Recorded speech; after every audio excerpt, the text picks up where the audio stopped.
Hello दोस्तों, मैं उज्जवल कुमार आपका स्वागत करता हूं आपके अपने चैनल चैंपियन स्क्वाड पे। तो जैसा कि हम लोग स्टार्ट किए थे क्लास 7 का हिंदी बुक, जिसका चैप्टर हम लोग 16 तक कंप्लीट कर चुके थे। आज चैप्टर 17 है, जिसका नाम है सोना। अगर आप लोग 16 तक का वीडियो नहीं देखे हैं तो डिस्क्रिप्शन में लिंक मिल जाएगा, आप वहाँ से जाके देख सकते हो और चैनल के प्लेलिस्ट से भी जा करके आप देख सकते हो। ठीक है, तो आज हम लोग ये चैप्टर 17 जिसका नाम है सोना, ठीक है, इसके प्रश्न अभ्यास को करेंगे।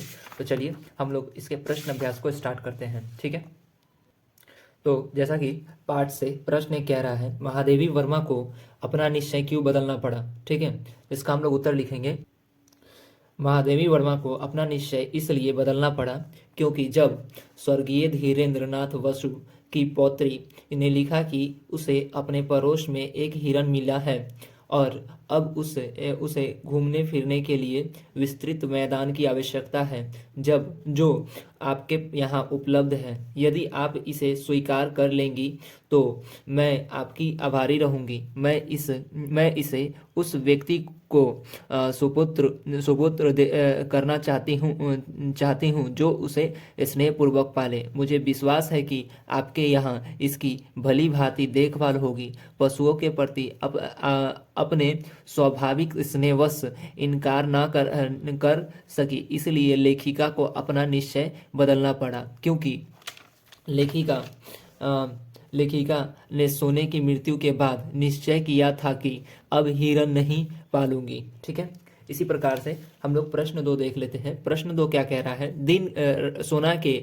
दिन भर के कार्यकलाप को अपनी भाषा में लिखिए। ठीक है, मतलब सोना जो थी उसकी क्रियाकलाप जो दिन भर का कार्य रहता था उन सबको अपनी भाषा में लिखना है। चलिए तो इसको भी हम लोग लिख लेते हैं। सोना के दिन भर का कार्यकलाप निश्चित एवं विलक्षण था। वह दूध पीने तथा भींगा चना खाने के बाद लेखिका के अवकाश के प्रांगण में चौकड़ी भरती और उसके बाद छात्रावास का निरीक्षण करने चल देती। जलपान अध्याय के बाद सोना घास के मैदान में पहुंचती। वहां घास के मैदान में कभी दूब जो होता है घास, ठीक है, चढ़ती तो कभी उस पर लौटती। उसके बाद भोजन के समय लेखिका के पास खड़ी रहती और फिर छलांग लगाकर उन्हें प्रफुल्लित करती। अक्सर वह फलोड़ा, आधा फ है, ठीक है, आधा फ लो कर लो रा कर रहा, फलोड़ा के बच्चों को भी लेकर घूमने निकलती। लेखिका उसके विशेष स्नेह की हकदार थी, इसलिए वह कभी उनके सिर के ऊपर छलांग लगाती तो कभी उनके आंचल का पल्लू और चोटी मुंह में ले लेती। रात में लेखिका के बिछावन के पास आ जाती और सारी रात गुजारती थी। ठीक है, चलिए इसी प्रकार से हम लोग प्रश्न 3 देख लेते हैं। प्रश्न 3 में क्या कर रहा है, सोना को छोटे बच्चे क्यों अच्छे लगते थे। ठीक है, तो इसका उत्तर हम लोग लिखेंगे।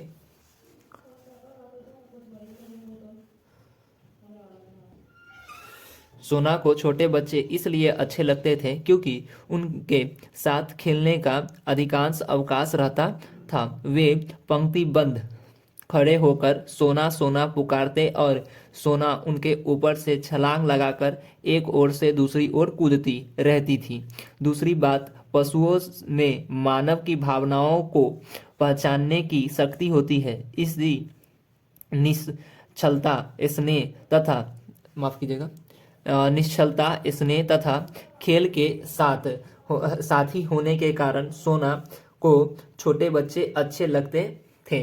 ठीक है, अब इसी प्रकार से हम लोग ये प्रश्न 4 देख लेते हैं। प्रश्न 4 में क्या कर रहा है, भाव स्पष्ट कीजिए। जैसे क का है, जब मृत्यु इतनी अपवित्र और असुंदर है तब उसे बांटते घूमना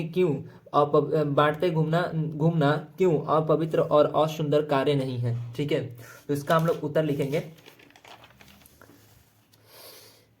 कि जब मनुष्य मर जाता है तो पवित्र और सुंदर शरीर अपवित्र और असुंदर हो जाता है।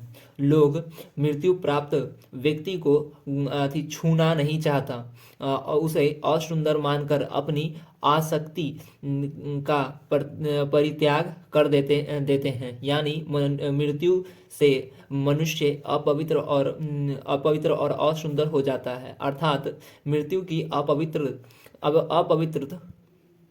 और असुंदर तब भी मनुष्य उसे बांटता है। मनुष्य पशु पक्षी के साथ साथ मनुष्य की भी हत्या कर रहा है।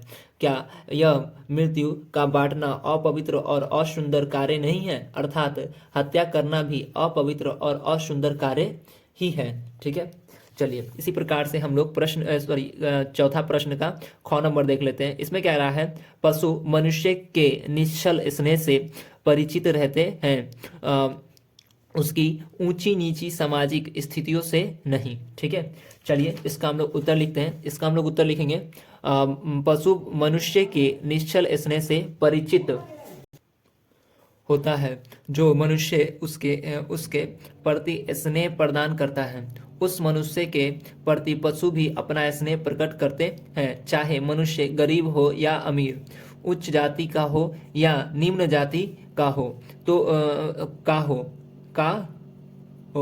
वह तो केवल स्वामी के निश्चल स्नेह से परिचित होता है। ठीक है, अब देख लेते हैं इसके पाठ से आगे के प्रश्नों को। ठीक है, पाठ से आगे का प्रश्न एक कह रहा है, सोना के सौंदर्य का वर्णन अपने शब्दों में कीजिए। चलिए इसका हम लोग उत्तर लिख लेते हैं। क्या होगा इसका उत्तर?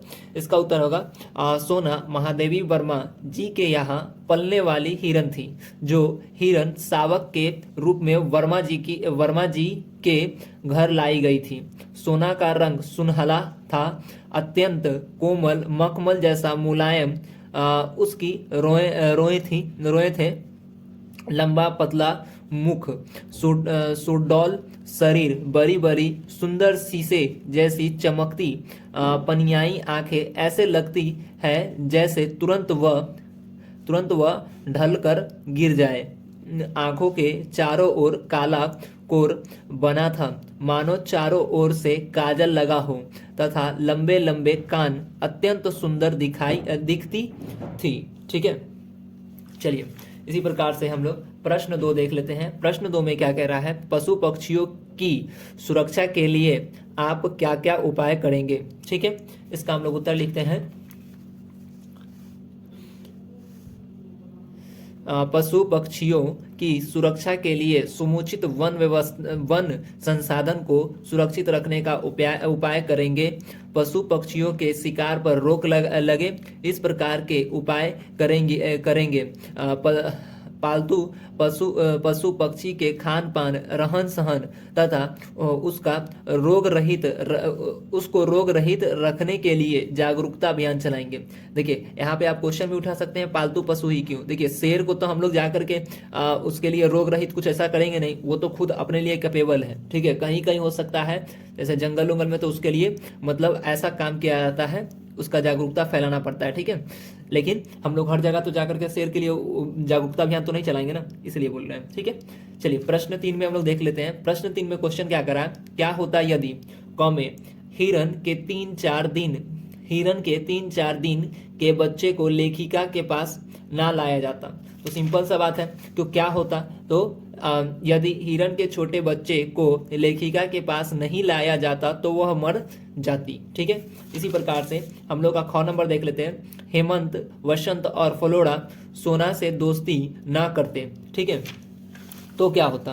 तो इसमें लिखेंगे, हेमंत, वसंत और फ्लोरा सोना से दोस्ती ना करते तो उसे आनंदोत्सव मनाने का अवसर नहीं मिलता। ठीक है, इसी प्रकार से गांव में क्या कर रहा है? लेखिका बद्रीनाथ की यात्रा पर न जाती तो क्या होता? ठीक है, तो इसका हम लोग लिखेंगे, यदि लेखिका बद्रीनाथ की यात्रा पर न जाती तो सोना नहीं मरती। ठीक है, आया बात समझ में? चलिए इसी प्रकार से हमारा यहाँ पे कुछ व्याकरण के हैं। व्याकरण में प्रश्न एक कह रहा है, व्यंजनों के प्रत्येक वर्ग के नासिक व्यंजन को अनुस्वार, ठीक है, इस प्रकार का चिन्ह होता है, प्रकट करता है।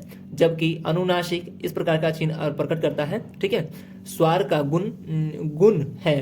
पाठ में आए 5 अनुनासिक और 5 अनुस्वार शब्दों की सूची बनाइए। ये आप लोग भी कर सकते हैं। हम पाठ में उतना नहीं लिए हैं, हम कुछ अपने से लिए हैं। ठीक है, एका दुक्का अपने से लिए हैं। ठीक, बाकी पाठे से लगभग समझिए है। तो जैसे आंख, ठीक है, अनुनासिक में आंख, दांत, चांद, अंधेरी, मुंह। ठीक है, और अनुस्वार में हम लोग दे देंगे अंतर, अंग, संग, घंटी और रंग। ठीक है, इस प्रकार से हमारा ये प्रश्न 1 यहां तक हो गया। अब हम लोग प्रश्न 2 देख लेते हैं। प्रश्न 2 में क्या कर रहा है, इन वाक्यों में रेखांकित शब्दों के कारक चिन्ह की पहचान कीजिए। जैसे क में कह रहा है, मैंने निश्चय किया कि अब हिरन नहीं पालूंगी, ने। ठीक है, इसी प्रकार से ख मेला में के लिए, फिर इसी प्रकार से इसमें पर, उसके अन्य घ में से, और अंग में अरे, और चौ में हो जाएगा को। इस सब का हम लोग का कारक बताना है। ठीक है, चलिए इसको हम अपने कॉपी में बताते हैं। तो जैसा क में आपको दिख रहा है, मैंने निश्चय किया कि अब हिरन नहीं पालूंगी। ये जो ने है, ये है कर्ता कारक। कैसा है, कर्ता कारक है। ठीक है, अगर आप लोग को व्याकरण से रिलेटेड वीडियो चाहिए तो कमेंट करके बताइएगा, आप लोग के लिए वीडियो हम बनाना स्टार्ट कर देंगे। ठीक है, चलिए आगे देखते हैं। ख में, जिसमें उसके लिए स्नेह छलकता था। ठीक है, उसके लिए, के लिए। ठीक है, संप्रदान कारक। ठीक, के लिए को हम लोग संप्रदान कारक कहते हैं। उसी प्रकार से गौ में देखते हैं, गोधूली कूद कर मेरे कंधे पर आ बैठी। ठीक है, तो ये जो हुआ पर, ये जो पर हुआ, ये हुआ अधिकरण। ठीक है, समझ में आया होगा। पर को हम लोग अधिकरण कारक कहते हैं। ठीक है, इसी प्रकार से हिरन, हिरन शेर से डरता है, ये जो से है वो है आपादान कारक। ठीक है, और हम लोग यहाँ देख लेते हैं, अरे यह तो बहुत सुंदर है। ठीक है, तो इसका हम लोग देख लेते हैं संबोधन कारक। ठीक है, अब हम लोग चौ में देख लेते हैं। चौ में क्या कर रहा है, मेरी दृष्टि सोना को खोजने लगी। ठीक है, ये जो को है वो है क्रम कारक। ठीक है, क्लियर बात है। अब हम लोग देख लेते हैं इसके प्रश्न 3 को। प्रश्न 3 में क्या कह रहा है, कई बार 2 शब्द मिलकर भी एक शब्द बनते हैं। जैसे छात्र जोर आवास बराबर छात्रावास। इसी प्रकार कुछ शब्द बनाइए। चलिए, तो हम लोग कुछ शब्द अपने से बनाए हैं, उसको आप देख लीजिए। ठीक है, जैसा कि आपको दिख रहा होगा, ग्रीष्म जोर अवकाश मतलब ग्रीष्माकाश। ठीक है, उसके आने विद्या जोर आलय बराबर विद्यालय, चिकित्सा जोर आलय बराबर चिकित्सालय, पुस्तक जोर आलय बराबर पुस्तकालय, और मदिरा जोर आलय बराबर मदिरालय। ठीक है, जिसको लिकर शॉप भी बोलते हैं हम लोग। ठीक, तो हम लोग का वीडियो आज यहाँ तक कंप्लीट हो चुका है। ठीक है, अब हम लोग मिलेंगे अपने अगले वीडियो में, जिसका नाम रहेगा हुएन सांग की भारत यात्रा। ठीक है, तब तक के लिए पढ़ाई पे ध्यान दीजिए, और वीडियो आप लोग को अच्छा लगा है तो लाइक कीजिए और कमेंट कीजिए, अपने दोस्तों के साथ शेयर कीजिए और सब्सक्राइब कर लीजिए, जिससे आने वाले समय में आप लोग को वीडियो अपडेटेड मिल सके। तब तक अपना ख्याल रखिए और पढ़ाई पे ध्यान दीजिए।